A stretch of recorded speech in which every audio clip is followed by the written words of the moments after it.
quais são os principais desafios que você enfrentou para expandir a sua produtora de audiovisual? No início, né? Qual que você acha que foram os seus principais desafios, assim, que você acha que quase você não conseguiu seguir e tal? Cara, teve alguns desafios, né? Como eu estava comentando antes, isso de eu ter passado por alguns setores do audiovisual foi bem legal, porque eu consegui testar muita coisa e saber se eu gostava disso, se eu não gostava.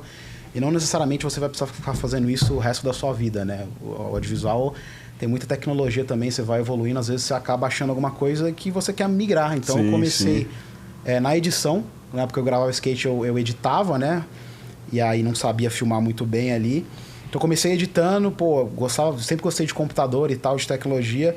Então eu fiquei muito tempo nessa parte de edição, aprendi After Effects, comecei a fazer freelas em algumas produtoras.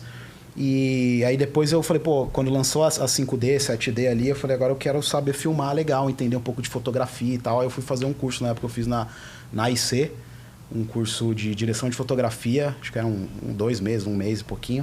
E aí eu aprendi bastante coisa, então foi bem legal. Aí depois disso eu entrei um pouco no VFX. Na época eu fiz na Melier também, tinha um curso lá na época era Autodesk, era o Illusion, acho o nome do curso.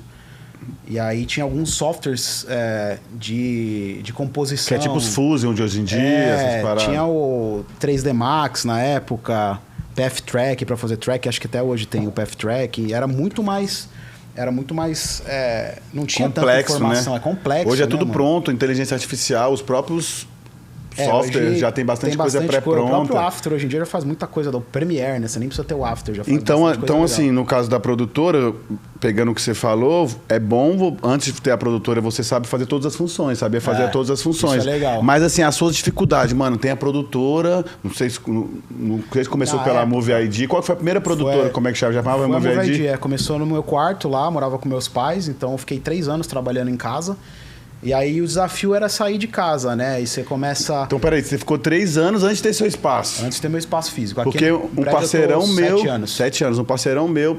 Pode trazer daqui. Um parceirão meu ficou me perguntando, Rafa, já tenho equipamento, já tenho tudo, agora vou montar minha produtora, tenho lugar. E não é por aí, né, mano? Não é por aí. Você ficou 3 anos no seu quarto até você sair, conseguir migrar, fazer seus clientes, levar ferro, lucrar, tomar prejuízo. Porque pra você ir para um espaço físico, né? O desafio é esse, né? Você tem uma conta fixa ali, né? Você vai ter aluguel, condomínio, energia, se você tiver uma pessoa, né? A primeira coisa que eu tive na época de funcionário foi um editor para me ajudar, depois uma produtora, então chegamos a ficar em 3, depois 4 pessoas.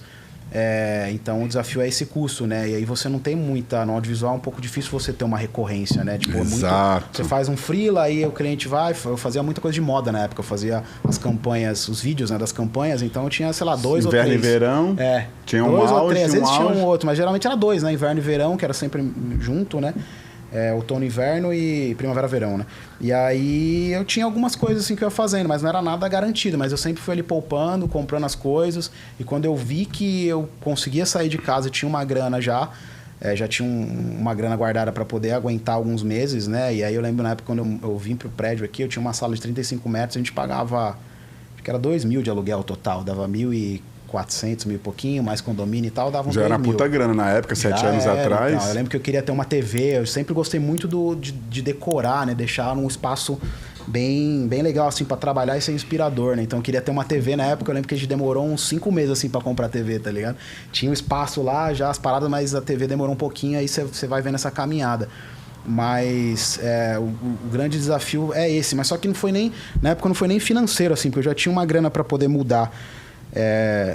E aí a gente sempre entra nesse lance, será que eu vou para um lugar, tal? O cliente não vem. A maioria das vezes, né? Não necessariamente da Movie ID, você não recebe ele aqui. A gente não aqui. recebe e tal, mas é muito por... Acho que foi um bloqueio criativo, assim, que eu tive, e ter ter um espaço, você ir trabalhar num lugar, para mim era muito importante, assim. Você sai um pouco da sua casa, né? Uma hora você ficava procrastinando ali, tinha edição para entregar, e você ficava lá, quando ia ver eu fazia edição meia-noite. Você acha que você rende mais em casa, mas aí você fica procrastinando, quando você tá fora, você tem que fazer mesmo, embora você talvez rende mais, né? Então essa parte, ela foi muito, muito boa, assim, de você sair para trabalhar, e aqui a gente tem pessoas no escritório, você vem, conecta fala o que tá acontecendo, essa conexão é muito importante. Verdade. O home office é legal, ele faz bastante sentido, mas pra gente criativo, assim, é muito importante você ter essa conexão. Pô, a gente às vezes faz uns brainstorms ali pra criar ideia juntos. Então, foi mais essa dor que eu tive. O desafio de, pô, eu não tô conseguindo render em casa. Sim. Fui pro escritório. Aí mudou totalmente. Foi uma realização, assim, e foi só daí pra frente. Eu também tô passando crescendo. por isso, que eu fiquei acho que 2 anos agora, depois que eu saí lá da Foto 21. Tô 2 anos em casa e agora eu tô na Titano. Assim, minha vida mudou pelo fato de tal. Mas só pra galera aqui que tá vendo e sobre produtor e você não sabe o seu momento certo, ele ficou 3 anos de casa. Sim. Você juntou seu Tinha dinheiro. dois computadores lá, tinha Você fez seu caixa, então, Exato. tipo assim, vou pra um lugar fixo, eu já tenho uma grana pra pagar, mas se por um acaso, como é altos e baixos, eu não conseguir, você tem seu Tem uma caixa reserva reservado. ali, porque você faz um contratinho de 1 ano, né? Então, pô, faz 2 conto vezes 1 ano, é 24 mil. Não é 2 conto ano, tem água, luz, a limpeza, a mais. parada. Mas o aluguel, pelo menos, ele tem que ter ali, né? Verdade.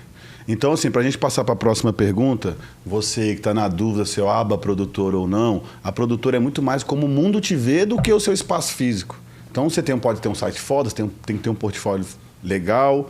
E então, tipo assim, antes de você sair da sua casa, sair do seu escritório, ter o seu primeiro editor, né? Eu falei aqui também já várias vezes que a melhor profissão para se começar no audiovisual, para você ser diretor, para você ter uma produtora, é a edição, porque é mais barato, você compra só o computador e você não tem que comprar câmera e tudo mais. Então é isso, família. Antes de você falar que tem uma produtora, você precisa ter cliente fixo, você precisa ter uma grana fixa, você precisa ter uma certa base para você não trocar o pé pela mão e avançar. Confere? É isso.